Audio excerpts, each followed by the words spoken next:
الحمد للہ رب العالمین، الصلاۃ والسلام علیک سید المرسلین، اما بعد، فاعوذ باللہ من الشیطان الرجیم، بسم اللہ الرحمن الرحیم، اللہم صلی علی حبیبنا محمد وآلہ وصحبہ وسلم تسلیما کثیرا کثیرا۔ سورہ بقرہ اردو ترجمہ، رکوع نمبر 18، آیت نمبر 148 سے 152، یعنی کہ 148 سے 152 تک۔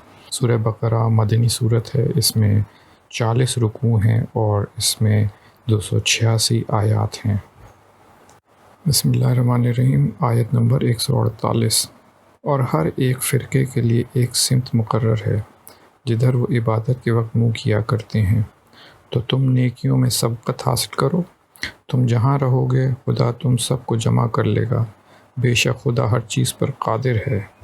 اور تم جہاں سے نکلو نماز میں اپنا منہ مسجد محترم کی طرف کر لیا کرو، بے شک وہ تمہارے پروردگار کی طرف سے حق ہے، اور تم لوگ جو کچھ کرتے ہو خدا اس سے بے خبر نہیں۔ اور تم جہاں سے نکلو مسجد محترم کی طرف منہ کر کے نماز پڑھا کرو، اور مسلمانوں تم جہاں ہوا کرو اسی مسجد کی طرف رخ کیا کرو۔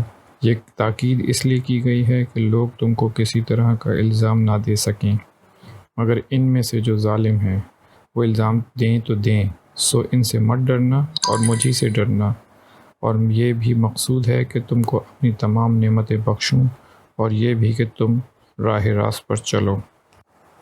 جس طرح منجملہ اور نعمتوں کے ہم نے تم ہی میں سے ایک رسول بھیجے ہیں جو تم کو ہماری آیتیں پڑھ پڑھ کر سناتے ہیں اور تمہیں پاک بناتے ہیں، اور کتاب یعنی قرآن اور دانائی سکھاتے ہیں، اور ایسی باتیں بتاتے ہیں جو تم پہلے نہیں جانتے تھے۔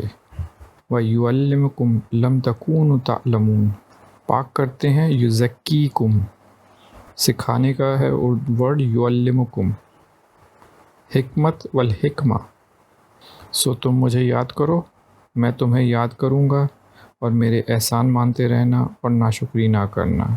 فاذکرونی اذکرکم واشکرونی ولا تکفرون، یہ بہت ہی مشہور آیت ہے قرآن کی، آیت نمبر 152، رکوع نمبر 18 میں۔ یہاں پہ رکوع نمبر 18 مکمل ہوتا ہے۔ جزاکم اللہ خیر۔